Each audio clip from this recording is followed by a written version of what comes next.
बिस्मिल्लाहिर्रहमानिर्रहीम। अस्सलाम वालेकुम। मैं समी इब्राहिम हूँ। आप हमारा यूट्यूब और फेसबुक चैनल देख रहे हैं। अडयाला जेल में आज भी वही ड्रामा खेला जा रहा है जो ड्रामा कल खेला गया। आज मामला तोशाखाना केस का है और एहतसाब अदालत के जज मोहम्मद बशीर साहब वही करने की कोशिश कर रहे हैं जो रात साइफ़र केस की समाअत करने वाले खसूसी अदालत के जज जनाब अबू अल हसन जुल्करनैन ने किया। आज उन्होंने मुख्तसर सा ऑर्डर सुना दिया था जिसमें 10-10 साल कैद इमरान खान साहब और शाह महमूद कुरैशी को हुई। अगरचे इमरान खान मुस्कुराते रहे इस सारे मामले पे, लेकिन अब जो इत्तलात हैं कि तोशाखाना रेफरेंस केस जो है उसमें भी सज़ा सुनाने की तैयारी मुकम्मल हो चुकी है और मोहम्मद बशीर साहब वहाँ पर मौजूद हैं और वो समाअत कर रहे हैं और आज ही कंक्लूजन का इम्कान है हर तरफ से और शायद किसी वक्त भी फ़ैसला वहाँ से भी आ सकता है और उसमें भी सज़ाएँ होंगी और नाअहली होगी। लेकिन एक नया तरीका अब आज जो इस्तेमाल करने की बात हो रही है कि उसमें जब सज़ा सुनाई जाएगी तो इमरान खान साहब की अहलिया मोहतरमा बुशरा बीबी साहिबा को भी दिया जाएगी, सज़ा दी जाएगी, उनको भी पकड़ा जाएगा और ये सब कुछ किया जाएगा इमरान खान को नफसियाती तौर पर दबाव में लाने के लिए, उनको तोड़ने के लिए।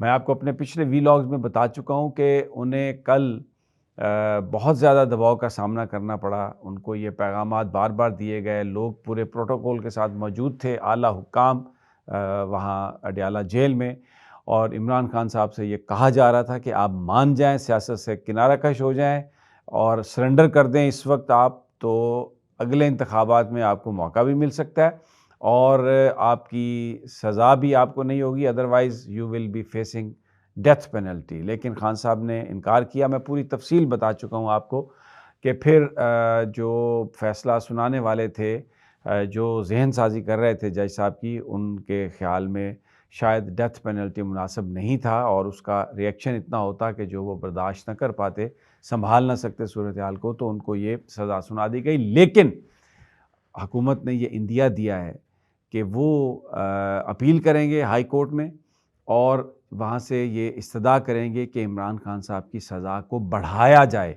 ये सज़ा उनको कम मिली है और इस्लामाबाद हाई कोर्ट से अभी कोई रिलीफ मिलने का इम्कान नहीं है। आज किसी भी केस की फ़िक्स समाअत ही नहीं फ़िक्स हुई और क्योंकि 10 साल कैद है तो इसलिए इस बात का इम्कान बहुत कम है ही नहीं, बल्कि मेरी नज़र में कि इस्लामाबाद हाई कोर्ट इमरान खान साहब को ज़मानत दे देगा। तो जो बड़ा सवाल लोग कर रहे हैं कि क्या 8 फरवरी के इंतखाब से पहले इमरान खान बाहर आ जाएंगे, ऐसा बिल्कुल नहीं लगता कि वो बाहर आएंगे unless there is a change of heart at the जहाँ पर फ़ैसला साजी होती है। अगर वहाँ पर चेंज ऑफ हार्ट हो तो फिर तो वो शायद बाहर आ सकें, अदरवाइज़ अभी कानूनी तौर पर जो कुछ हो रहा है उसमें उनके बाहर आने का कोई इम्कान नहीं।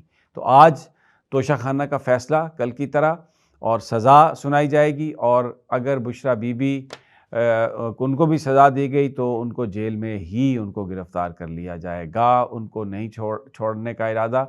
कल बुशरा बीबी साहबा लाहौर थी, कल पहले यहाँ पर थी इस्लामाबाद में, फिर उसके बाद वो लाहौर गई, उनकी तबीयत ख़राब थी, वो हॉस्पिटल गई अपने दांत के लिए, रात को फिर लंबा ट्रैवल और आज ये केस।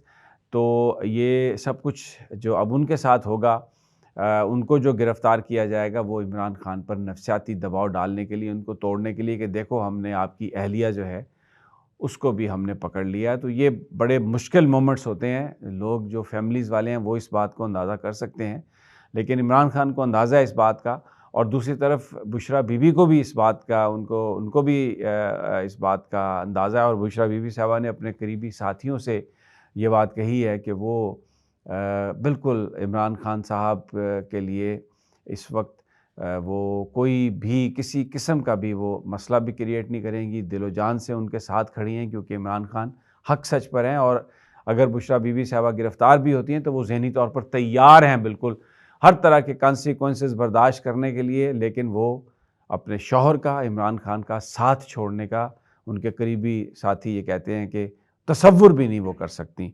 तो बड़ा इंटरेस्टिंग सिनेरियो है ये, let's see how it unfolds. दूसरी जानिब पीटीआई ने अब ये एक पूरी स्कीम बना ली है और 2 फरवरी को एक बड़ा सरप्राइज़ आ सकता है बल्ले का इंतखाबी निशान वापस लेने के लिए, क्योंकि इलेक्शन कमीशन ने ये कहा था कि इंट्रा पार्टी इलेक्शन जो हैं वो नहीं करवाए गए और सही तरीके से नहीं हुए, तो इसलिए बल्ले का इंतखाबी निशान वापस ले लिया गया। पार्टी अभी तक रजिस्टर्ड है।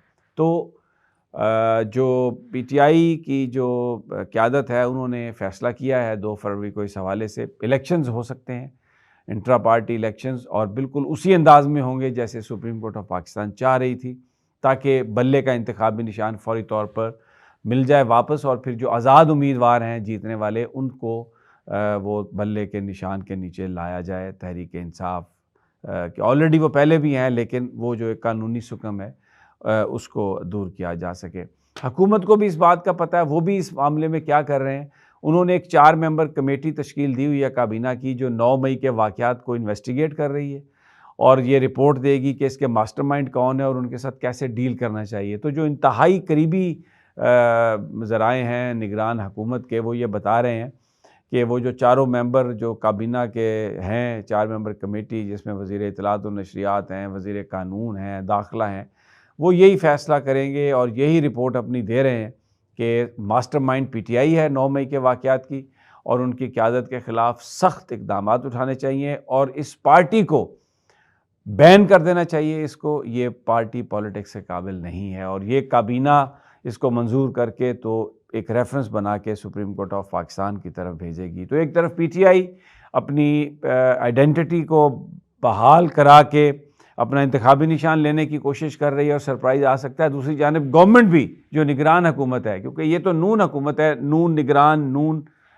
नून लीग, ये नून हुकूमत जो है, ये मुकम्मल तौर पे पीटीआई को नीचा दिखाने के लिए ये सारे मामलात इस तरह से हैंडल कर रही है।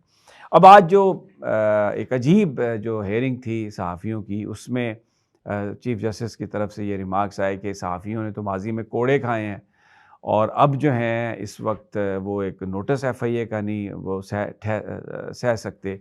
तो ये क्या है सब कुछ। तो इस पर बहुत सारे जो सहाफ़ी हैं उनके कमेंट्स भी आए हैं। उसमें मैं सुन रहा था हसनात साहब को और मतीउल्लाह जान को, उनका ये कहना था कि अब अदालत की तरफ से भी वही बात आ रही है कि जी मुस्बत रिपोर्टिंग होनी चाहिए, ये सोशल मीडिया इदारों को तबाह कर रहा है, क्योंकि मुसर्रत हिलाली साहबा ने कहा, और वही बातें जो माजी में की जाती थी, अब chief justice of supreme court जो काजी फ़ाइज़ ईसा, जो माजी में खड़े होते थे साथ सहाफ़ियों के और कहते थे तनकीद उनका हक़ है, उनकी तरफ से भी आ रही हैं। और सुप्रीम कोर्ट बार के जो सदर हैं शहजाद शौकत, उनकी तरफ से तो जो आज गुफ्तगू, वो तो एक इंतहाई अफसोसनाक और बिल्कुल एक पैथेटिक गुफ्तगू थी, जिसमें वो कह रहे थे कि जी ये सोशल मीडिया को ये कर देना चाहिए, क्योंकि सोशल मीडिया बताता है कि इन वकीलों ने प्रैक्टिस कितनी की और फ़ीस कितनी ली, और बताता है कि टैक्स कितना दिया। तो ये चीज़ें मेन स्ट्रीम मीडिया पे तो नहीं आती, तो ये बड़े इस पर जुज़बुज़ होते हैं। तो बहरहाल उन्होंने भी आज ये बात की, तो मुस्बत रिपोर्टिंग की डिमांड अब इधर से भी आ रही है। और बहुत सारी बातों पे चीफ जस्टिस साहब ये कह रहे थे कि जी हमारे सामने कुछ नहीं है। तो मुझे ये बताइए, जब जनाब मज़ाहिर नकवी के बारे में चीज़ें छपवाई जा रही थी, तो उस वक्त पैमरा का एक नोटिस आया था कि जजेस के बारे में एक जो है ना इस तरह का ज़ाब्ता अखलाक है और उसकी खिलाफ वर्जी नहीं करनी चाहिए। तो वो कोई ना दरख्वास्त थी ना केस था चीफ जस्टिस साहब के सामने, उन्होंने उसको उठा लिया था और कहा था ये पैमरा कौन होता है कि जजेस के बारे में अगर बात हो रही हो तो ये कहे कि आपने बात नहीं करनी। लेकिन आज चीफ जस्टिस साहब कह रहे हैं कोई दरख्वास्त नहीं है, हमारे सामने कुछ नहीं है, हम क्या करें। और फिर एक बात जिस पर बहुत सारे जो लीगल फ्रेटर्निटी है वो ये कह रही है कि इस बेंच को तो ये केस सुनना ही नहीं चाहिए था, क्योंकि ये तो खुद बल्ले का निशान का फैसला करने वालों में से हैं, तो इन्हीं पर तनकीद थी और ख़ुद ही इन्होंने नोटिस लेके तो इस केस को सुनना शुरू कर दिया। और फिर वही बात कि केस इनके सामने कोई और था माजी में, नवाज शरीफ को कैसे रिलीफ मिला, वो मोहतरमा आफिया जो है आफिया नूर बानो, उनके केस के हवाले से भी जो फैसला आ गया वो तो सामने था ही नहीं, था तो कुछ और केस, लेकिन उसको ओवर रूल कर दिया, कहा कि नहीं वो अब वो फैसला नहीं है, अब ये फैसला है इस बेंच का। तो वो भी तो केस सामने नहीं था। लेकिन बहरहाल सहाफ़ियों को टारगेट किया जा रहा है। सोशल मीडिया अब आखिरी वो एक रेजिस्टेंस है इस स्टेटस को की जो पॉलिटिक्स है उसके ख़िलाफ़। इस वक्त बज़ाहिर सुप्रीम कोर्ट, एडमिनिस्ट्रेशन, एस्टैब्लिशमेंट सब एक पेज पे लग रहे हैं और इनको रेजिस्ट कर रहे हैं सहाफ़ी, और सहाफ़ी भी वो जो सोशल मीडिया पे हैं। तो बहरहाल ये अब तक की ताज़ा तरीन और लेटेस्ट हैं। इंशाअल्लाह जल्द मुलाकात होती है। अल्लाह ने के बाद।